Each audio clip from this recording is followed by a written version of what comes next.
प्रिय विद्यार्थियों, हमने प्रीवियस वीडियोस के अंदर स्वतंत्रता कंसेप्ट का अध्ययन किया था। आज हम अध्ययन करेंगे इक्वेलिटी, समानता का। समानता से आप लोग परिचित ही हैं, लेकिन फिर भी आपके प्रथम वर्ष के अंदर समानता का जो कंसेप्ट है वो दिया गया है, और समानता मूल रूप में सामान्यीकरण की एक प्रक्रिया है।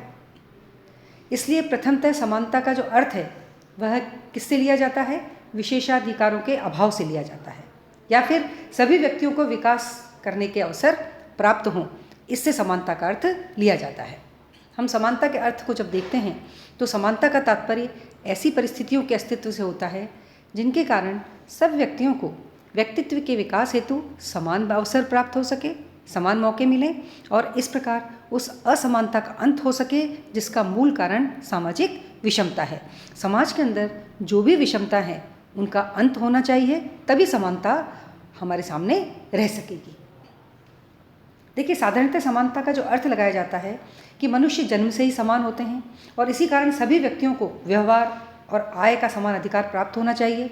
किंतु समानता का अभिप्राय उतना ही भ्रमपूर्ण है जितना कि यह कहना कि पृथ्वी समतल है।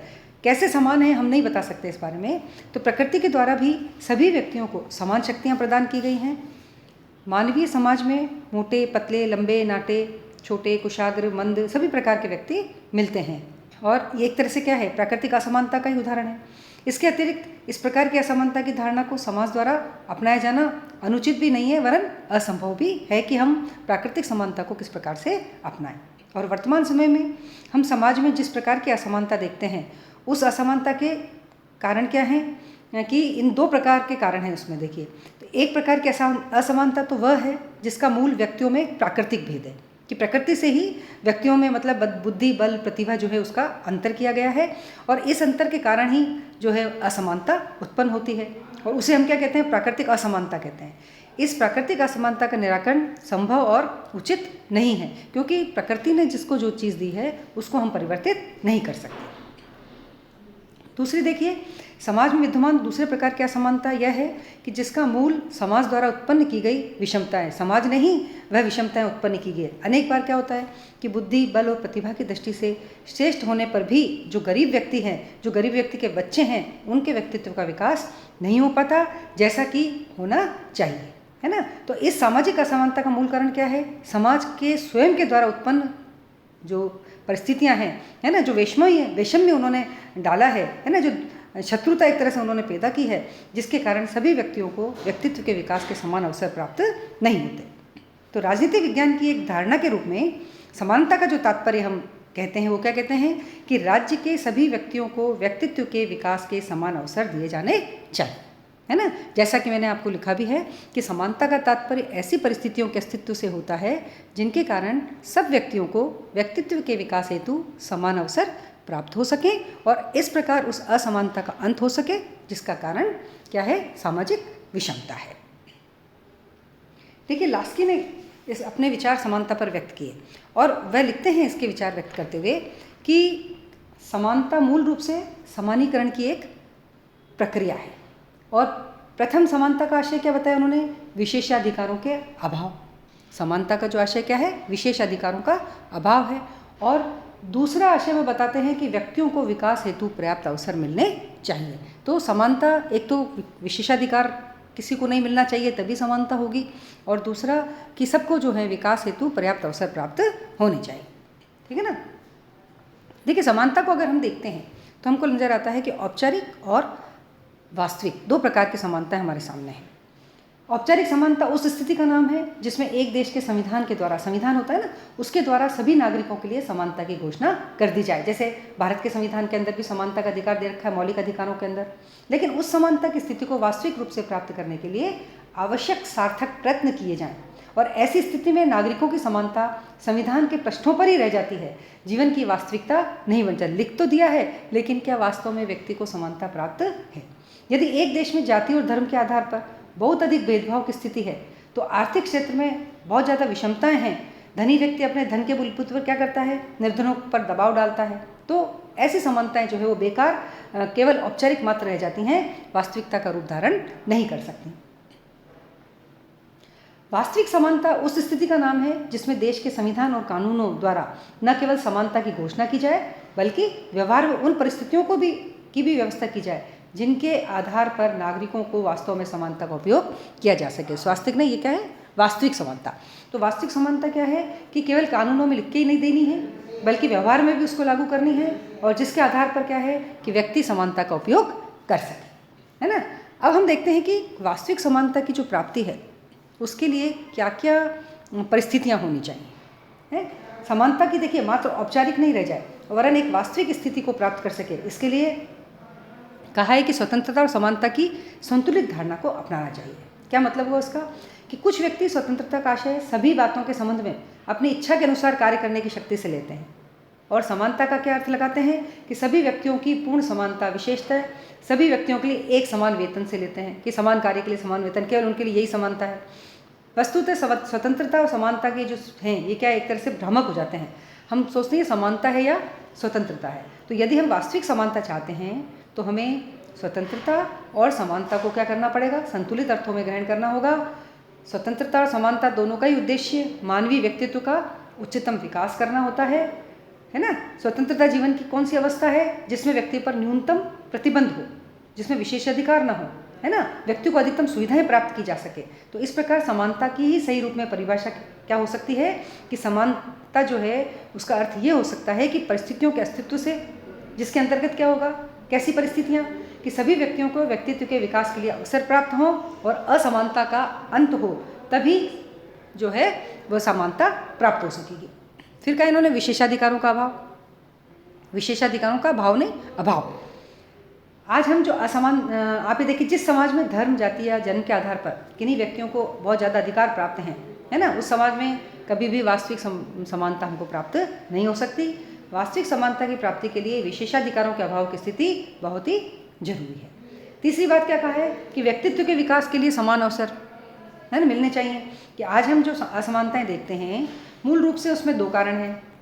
क्या कारण है?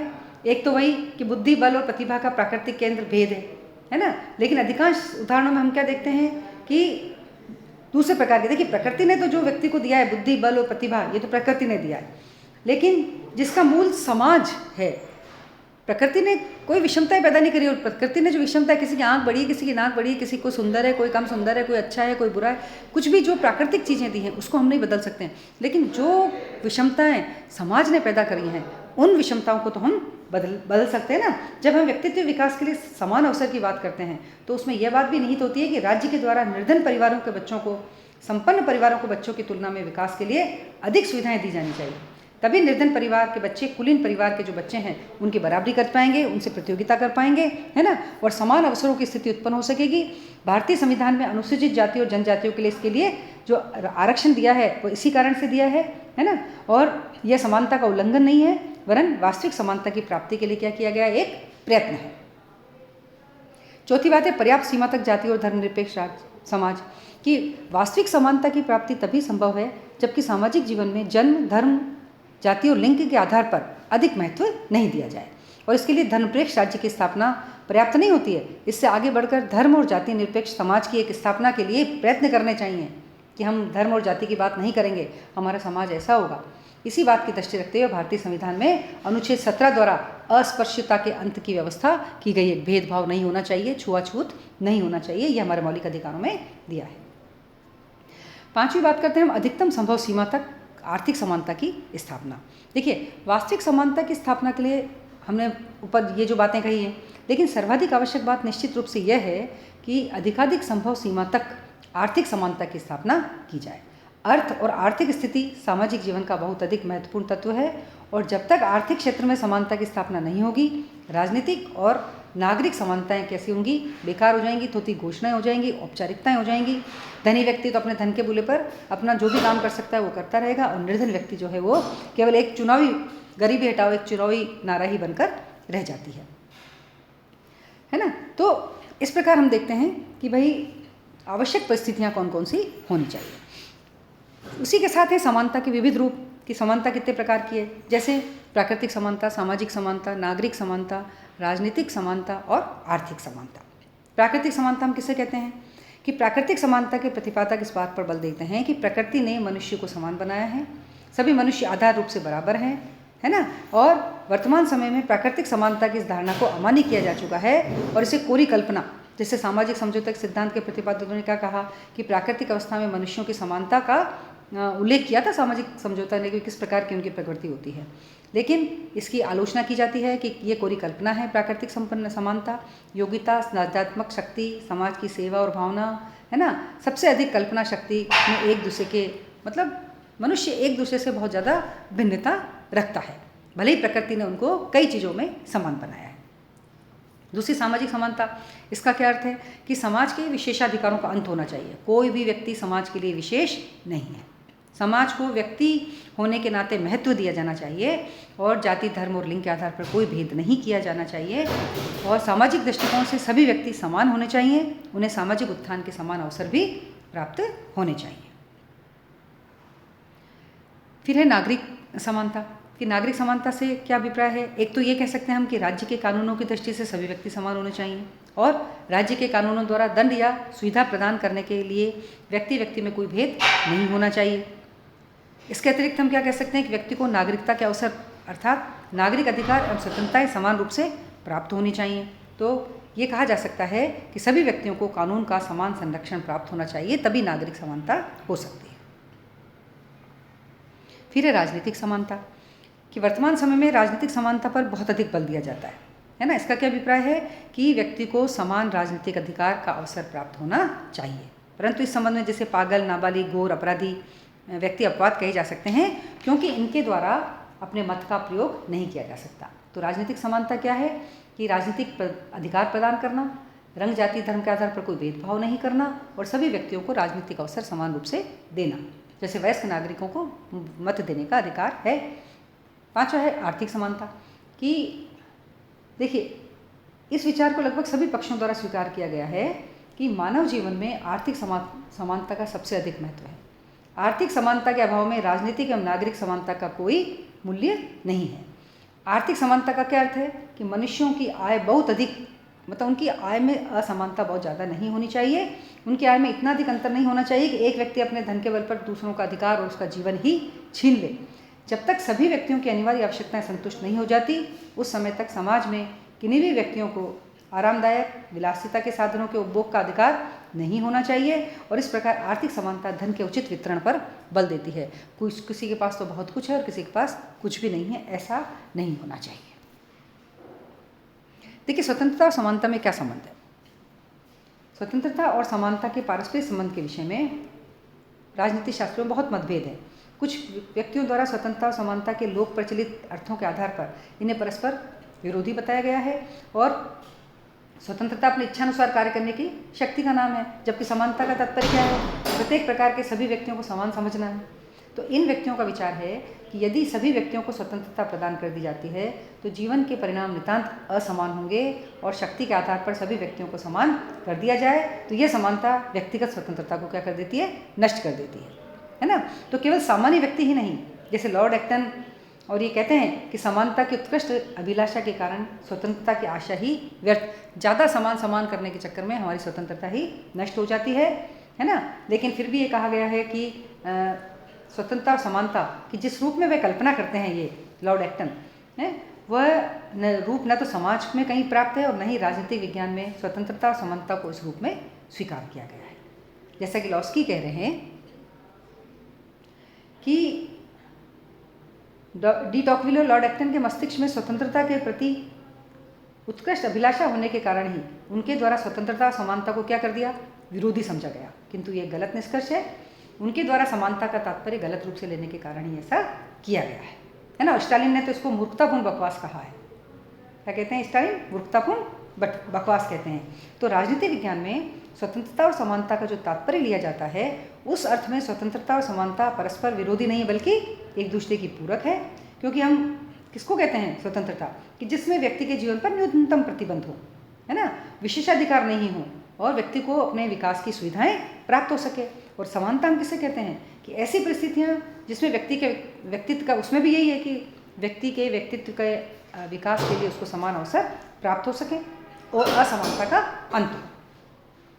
तो स्वतंत्रता और समानता की जब हम परिभाषाएं देखते हैं तो हम क्या देखते हैं कि मानवीय व्यक्तित्व का उच्चतम विकास, और इस प्रकार स्वतंत्रता और समानता एक दूसरे में क्या है, सहायक है और पूरक है, विरोधी नहीं है। दोनों ही क्या चाहती हैं, स्वतंत्रता भी व्यक्ति का विकास चाहती है और समानता भी व्यक्ति का विकास चाहती है, ऐसी परिस्थितियाँ उत्पन्न करना चाहती है ना। एक्टन ने कहा है कि विरोधाभास तो यह है कि समानता और स्वतंत्रता जो कि परस्पर विरोधी विचार के रूप में हमारे सामने आए हैं, विश्लेषण करने पर एक दूसरे के लिए आवश्यक हो जाते हैं। तो सत्य क्या है, समानता के अर्थ की उचित व्याख्या स्वतंत्रता के संदर्भ में ही की जा सकती है। हम देखते हैं इन दोनों के अर्थ को कि सभी जो समान स्वतंत्रता है या समानता है, उन समानता के द्वारा स्वतंत्रता के आधार के रूप में कार्य किया जाता है। जैसे यदि राजनीतिक समानता नहीं होगी तो स्वतंत्रता व्यर्थ हो जाएगी और जनता के एक बहुत बड़े भाग को शासन करने में मतलब हिस्सेदारी प्राप्त नहीं होगी। यदि नागरिक समानता नहीं होगी तो व्यक्ति नागरिक अयोग्यता से पीड़ित है, उन्हें स्वतंत्रता उपलब्ध नहीं होगी। यदि सामाजिक समानता नहीं होगी तो स्वतंत्रता कुछ ही व्यक्तियों का विशेषाधिकार हो जाएगी, और यदि आर्थिक समानता नहीं होगी तो धन कुछ ही व्यक्तियों के हाथों में केंद्रित हो जाएगा और केवल वही वर्ग स्वतंत्रता का लाभ उठा सकेगा, है ना। तो मतलब राजनीतिक समानता, नागरिक समानता, सामाजिक समानता, आर्थिक समानता, ये सब होनी चाहिए, और इनके अभाव में जो व्यक्ति है वो पूरा लाभ प्राप्त नहीं कर सकता। तो ऐसी परिस्थिति में डॉक्टर आशीर्वादम कहते हैं कि फ्रांस के क्रांतिकारी ने न तो पागल थे और न ही मूर्ख, जब उन्होंने स्वतंत्रता, समानता और भ्रातृत्व का नारा लगाया था। कहा ना उन्होंने, समानता स्वतंत्रता सबसे पहले नारा ही उन्होंने लगाया था, ठीक है ना। और पोलार्ड क्या कहते हैं कि स्वतंत्रता की समस्या का केवल एक हल है और वह क्या है, समानता, है ना। और एरिस्टोनी ने क्या कहा है कि समानता की एक बड़ी मात्रा स्वतंत्रता के विरोधी नहीं होकर बल्कि उसके लिए आवश्यक है।